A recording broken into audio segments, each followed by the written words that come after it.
Assalamualaikum warahmatullahi wabarakatuh. Selamat siang teman-teman. Selamat datang di podcast kami tentang Tafsir Ahkam. Saya Siti Daruja.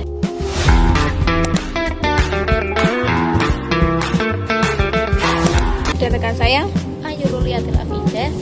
Nah, hari ini kita bakal ngobrol soal tema yang cukup panas, yaitu keadilan dalam hubungan sosial dan politik, khususnya lewat 3 ayat ini, yaitu Ali Imran ayat 28-29, An-Nisa ayat 58-59, dan Al-Maidah ayat 51. Nah, Mbak Ayu, sebelum masuk jauh di tema ini, bisa dijelaskan dulu nggak sih apa korelasi ayat-ayat ini dengan tema keadilan? Oh iya Mbak, jadi 3 ayat ini itu sebenarnya berbicara tentang relasi sosial, kekuasaan, tanggung jawab, moral, dan bukan hanya sekedar siapa yang boleh berteman dengan siapa. Jadi Quran Surat Ali Imran ayat 28-29 itu berbicara tentang loyalitas, kejujuran, posisi. Jangan sampai seorang muslim itu menggadaikan prinsip hanya demi kepentingan dunia. Lalu Quran Surat An-Nisa itu berbicara tentang keadilan struktural, amanah, dan ketaatan pada hukum. Lalu Quran Surat Al-Maidah 51 itu berbicara tentang sikap kewaspadaan politik dengan larangan bersosialisasi. Nah, jadi intinya tentang ayat ini berarti sebenarnya satu paket ya Mbak ya, sama-sama berbicara soal moral dan keadilan. Betul banget Mbak Daruja, hanya konteksnya aja yang berbeda-beda. Oke, kita mulai dari Quran Surat Al-Imran ayat 28-29. Di ayat ini ada larangan menjadikan orang kafir sebagai aulia. Banyak yang salah paham dan menganggap ini larangan berteman. Nah, gimana itu Mbak Luli? Nah, kata aulia itu kuncinya bukan sekedar teman nongkrong. Aulia itu berarti pelindung, pemimpin, atau sekutu yang menguasai posisi strategis.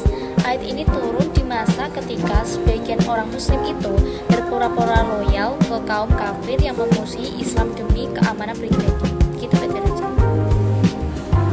Jadi ini lebih ke loyalitas ya Mbak Luli ya, ke loyalitas politik, bukan urusan hubungan sosial ya. Tafsir Ahkam itu menekankan bahwa ayat ini itu menegaskan keadilan moral. Yang pertama, jangan menjual prinsip. Yang kedua, jangan menikung umat sendiri. Yang ketiga, jangan mengkhianati amanah demi keuntungan pribadi. Gitu. Nah, contohnya kayak gini ya Mbak, kayak orang yang ingin naik jabatannya itu menginjak temannya sendiri gitu. Nah, itu contoh modernnya Mbak Daruja. Ayat ini itu mengingatkan bahwa keadilan itu dimulai dari kejujuran posisi. Tuhan itu tahu isi hati kita semua. Makanya ayat 29 itu menutup dengan Allah mengetahui apa yang kamu sembunyikan. Nah, sekarang kita membahas ke konteks yang kedua, yaitu tentang Quran An-Nisa ayat 58 dan 59. Kedua ayat ini dibahas dalam konteks pemerintahan ya. Nah, betul banget. Ini ayat fondasi good governance dalam Islam. Ayat 58 ini berbicara tentang menyampaikan amanah dan menegakkan hukum dengan adil. Lalu ayat 59 ini berbicara tentang struktur ketaatan kepada Allah, Rasulullah, dan ulul amri. Oh, begitu ya Mbak Ulu ya. Nah, kalau dikaitkan ke dalam keadilan, apa poin utamanya? Poinnya itu ada 2 Mbak. Terus penguasa itu wajib adil, amanah itu bukan cuma harta, tapi jabatan, kekuasaan, keputusan, dan hukum. Rakyat kecil itu taat selama tidak melanggar hukum Allah. Tapi kalau ada konflik, Allah suruh kita kembali ke Al-Quran dan Sunnah. Ini mekanisme keadilan dalam negara. Begitu. Nah, tadi kan tentang poin utamanya ya Mbak Luli. Bisa nggak sih kasih contoh di kehidupan sehari-hari ini? Contohnya apa? Nah, misalnya itu seperti ketua kelas harus bagi tugas piket secara adil, bukan cuma ngasih ke teman-temannya aja gitu. Oh, jadi ketua kelasnya harus adil gitu ya kepada siswa-siswanya, kepada teman-temannya. Nah, ini pembahasan yang terakhir tentang surat Al-Maidah ayat 51. Biasanya ayat ini yang paling sering dipakai debat politik ya Mbak Luli. Coba jelaskan dong. Oh iya, benar sekali Mbak Daruja. Dan ayat ini tuh sering salah quotes. Ayat ini itu konteksnya kesetiaan politik dalam situasi perang, bukan larangan interaksi sosial.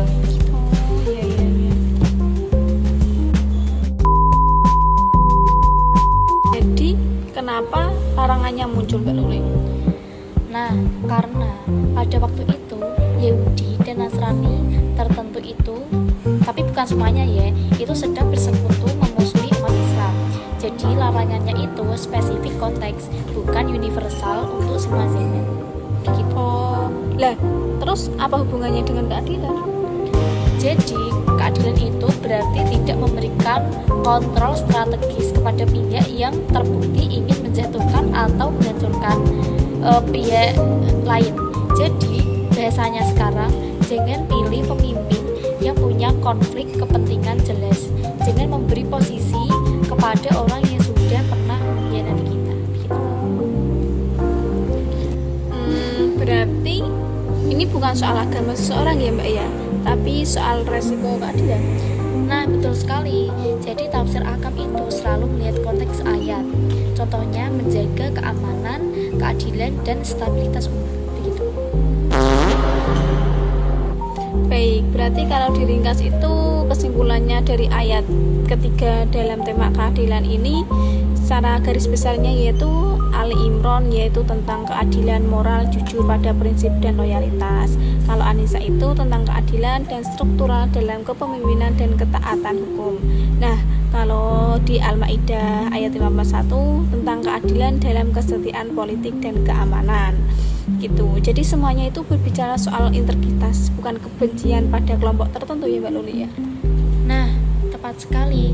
Ayat-ayat ini itu lebih berbicara tentang etika, kekuasaan, dan tanggung jawab sosial, bukan larangan pergaulan. Begitu. Masya Allah. Pembahasan kali ini padat tapi jelas banget ya teman-teman. Semoga teman-teman yang mendengarkan bisa mendapat hikmah baru tentang ayat-ayat yang sering disalahpahami ini ya. Terima kasih Mbak Luli sudah berbagi pengalamannya, sudah berbagi materi dengan kita. Iya, Mbak Daroja, sama-sama. Semoga bermanfaat untuk kita semua. Assalamualaikum warahmatullahi wabarakatuh. Halo teman-teman, selamat datang kembali di podcast kami yaitu tentang tafsir Ahkam. Nah, masih bersama saya Siti Daroja. Nah, di sesi sebelumnya kita sudah membahas gambaran umum tentang keadilan dalam beberapa surat ya. Nah, di sesi kedua ini kita akan bahas lebih dalam bagaimana keadilan itu diterapkan dalam sikap kekuasaan dan pilihan hidup seorang muslim. Nah, di sini saya tidak sendiri, saya ditemani oleh Mbak Ayu Luli. Seperti kemarin ya, teman-teman. Iya, halo Mbak Daroja. Senang bisa lanjut ngobrol di sesi ini. Nah, Mbak Ayu, kita mulai dari surat Al-Imran ayat 28-29 ya. Nah, menurut Anda pesan keadilan apa yang paling kuat dari ayat ini? Nah, yang paling kuat menurut saya itu soal kejujuran sikap. Ayat ini itu mengingatkan orang beriman agar hati-hati dalam memilih siapa yang dijadikan sandaran. Dan Allah menegakkan bahwa itu soal kejujuran sikap. Ayat ini itu mengingatkan orang beriman agar hati-hati dalam memilih siapa yang dijadikan sandaran.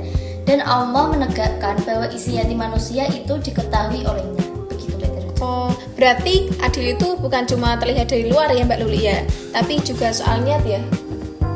Nah, betul sekali. Kita bisa jadi kelihatan adil, netral, atau profesional, tapi kalau niatnya merugikan pihak lain, itu tetap tidak adil di sisi Allah. Begitu. Baik, tadi kan sudah membahas tentang surat Al-Imran ya Mbak Luli ya. Nah, sekarang kita pindah ke surat An-Nisa ayat 58. Nah, ayat ini selalu sering disebut sebagai ayat keadilan. Bisa dijelaskan nggak sih Mbak, bagaimana pentingnya surat itu? Oke, karena Allah itu menyebutkan keadilan secara langsung. Amanah itu harus diberikan kepada orang yang berat. Ini berlaku ke semua level kehidupan, bukan hanya pemerintahan. Bisa dicontohkan di kehidupan sehari-hari nggak Mbak? Nah, misalnya di kampus atau di organisasi, kalau jabatan diberikan karena kedekatan, bukan kemampuan, itu sudah melanggar prinsip keadilan. Kalau di dalam ayat ini, begitu. Berarti keadilan itu harus layak ya, nggak soal tentang kedekatan ya. Nah, betul sekali Mbak Daroja. Nah, kita akan bahas ke surat setelah ini ya, yaitu surat An-Nisa ayat 59.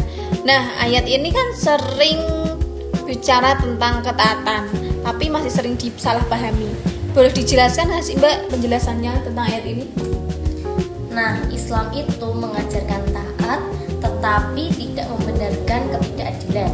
Karena ayat ini juga mengatakan kalau ada perselisihan, kembalilah kepada Al-Quran dan As-Sunnah.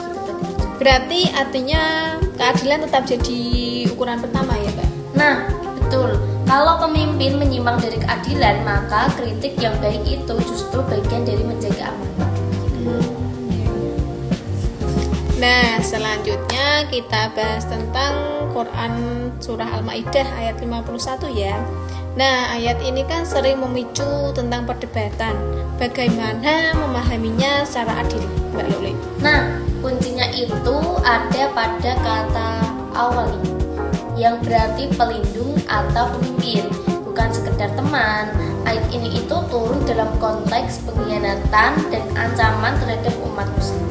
Jadi ayat ini tentang kekuasaan, bukan pergaulan, gitu maksudnya? Ya, betul sekali. Pesan keadilan adalah jangan menyerahkan urusan strategis umat kepada pihak yang tidak amanah atau berpotensi zalim. Nah, kita tadi kan sudah membahas tentang 3 surat tadi ya Mbak Luli ya. Nah, kalau kita simpulkan kesimpulan dalam keadilan dalam semua ayat ini gimana sih Mbak?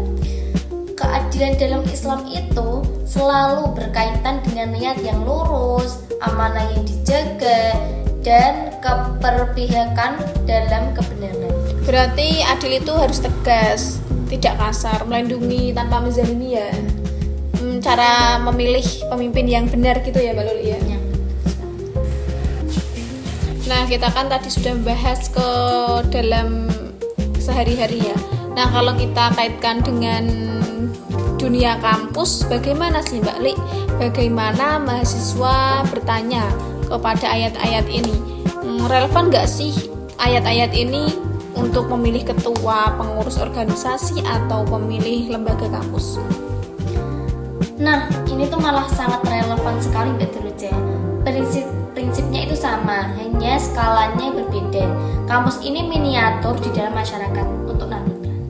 Nah, apakah boleh memilih pemimpin kampus itu hanya karena geng, satu kelompok, atau biar aman cara polisi karena dia dekat dengan polisi gitu?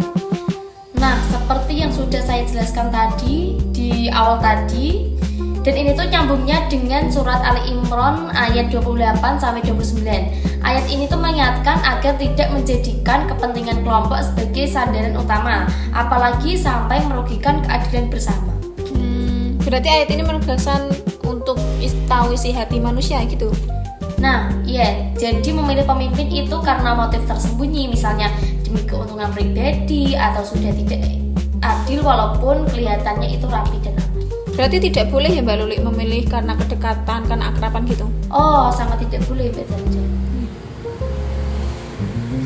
Berarti ayat ini mengajarkan bahwa pemimpin harus dipilih karena amanah ya teman-teman, karena kemampuan, karena keadilan, bukan karena kedekatan dan strategi. Gitu ya Mbak Luli maksudnya ya? Betul sekali. Dan mahasiswa yang kritis dan adil itu justru menjalankan nilai Qur'ani Mbak Teruja. Baik teman-teman, sesi tanya jawab kita sudah terjawab ya dari pertanyaannya Mbak Luli tadi. Tadi kan kita sudah membahas tentang yang di kehidupan sehari-hari, yang di kampus. Baik teman-teman, dari sesi kita belajar hari ini bahwa Al-Quran tidak lagi pada realitas sosial ya. Ayat-ayat keadilan ini justru hadir untuk menjawab masalah yang nyata untuk di kehidupan kita ya. Nah, terima kasih Mbak Ayu atas penjelasannya. Terima kasih kembali Mbak Teruja. Semoga diskusi ini membantu kita memahami Al-Quran dengan lebih adil dan lebih bijak. Saya Daroja pamit undur diri. Bila ada maaf, bila ada salah mohon dimaafkan ya. Dari kami, wassalamualaikum warahmatullahi wabarakatuh.